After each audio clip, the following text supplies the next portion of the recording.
Hello, how are you doing today? Boy, have I got a wonderful recipe for you. This is a wine I've made a few years back and I've made every year since I made it 2 years ago.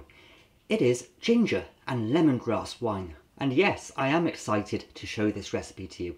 It's one of my personal favourites. I have so many personal favourites of wines, but this one is absolutely a stunner. It goes particularly well with Chinese takeaways or stir fries.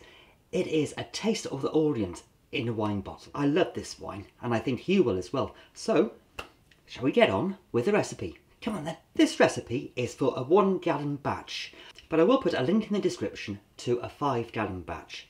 Basically just multiply the ingredients by 5 and then you have a 5 gallon batch. I love ginger. It is such a versatile herb.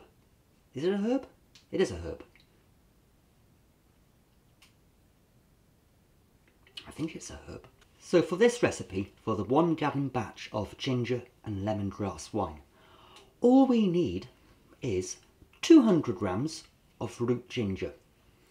You can substitute the root ginger for ground ginger if that's all you have available to you, but I do think the stem root ginger really enhances this recipe. So I am using 200 grams of root ginger. And 200 grams of root ginger is about 4 decent sized chunks. And first thing you want to do is chop your ginger into small little chunks. Chopping board, knife, chop away.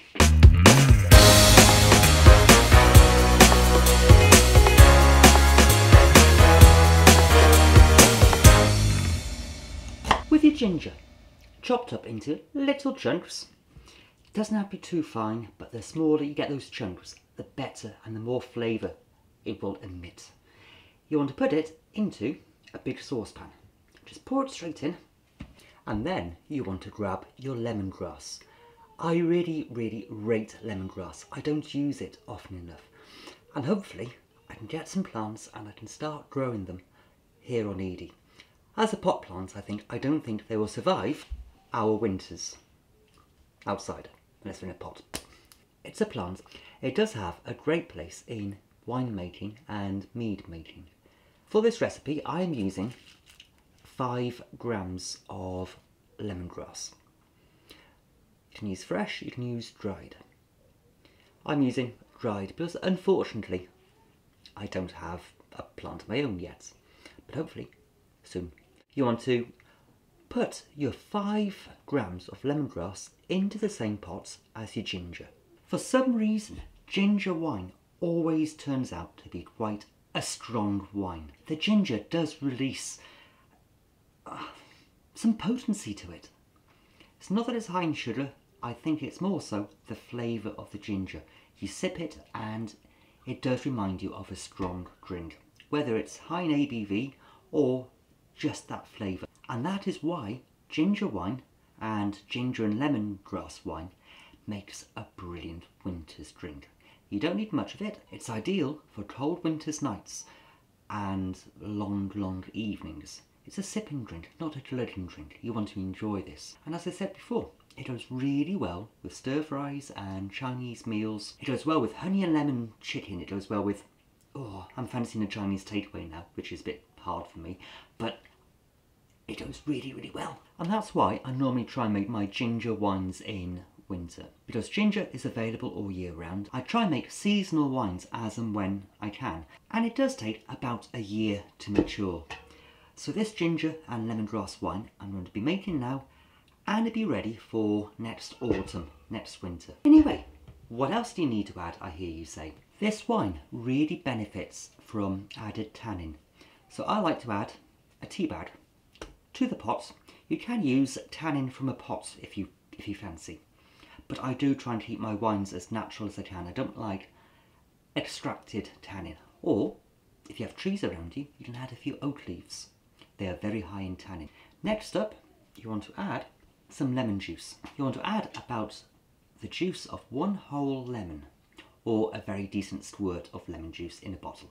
So squirt away. For this ginger and lemongrass wine, I'm adding 1.4 kilos of sugar per gallon. So if you want to make 5 gallons, just multiply that amount of sugar. But I am only using 900 grams of granulated white sugar, because the additional 500 grams is coming from demerara sugar. Brown sugar, demerara sugar really brings out that full-bodied ginger flavour in your ginger and lemongrass wine. It really adds a great deal of nuttiness, woodiness, depth to it. 500 grams of brown and the remainder from your white granulated sugar. You can add all demerara if you like, but I find that the nuttiness of the brown sugar overpowers the lemongrass. So try and do about 500 grams. But if you want to experiment, go ahead. It's great to play with your wines and find out what works for you. So open up the bags and pour in the sugar.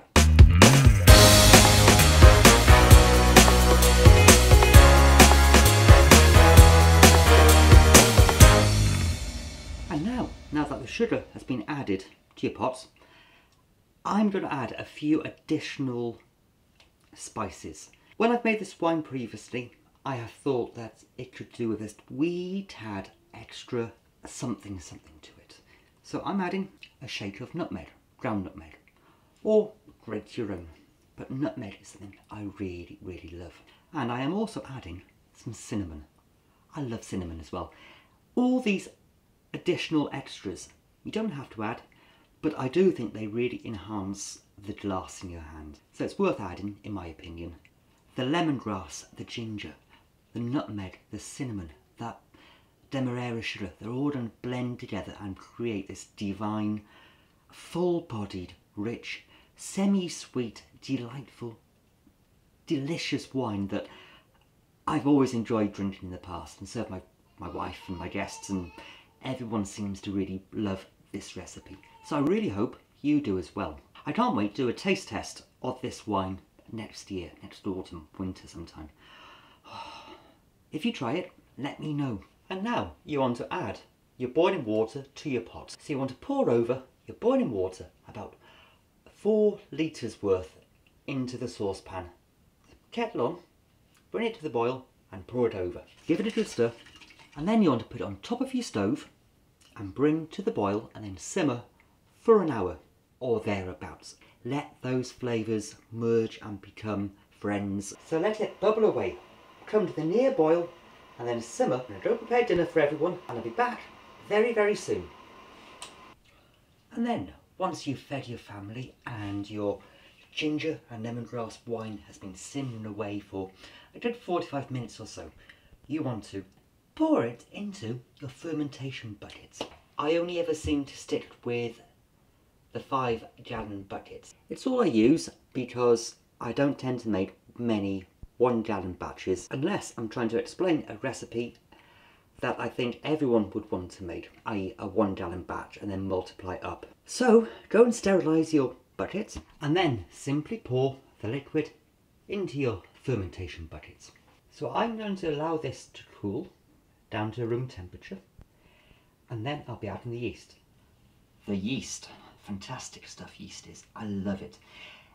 Anyway, right then, time to add your yeast. For this ginger and lemongrass wine, I'm using a Christmas pudding yeast, a yeast designed to be used in Christmas pudding style wines.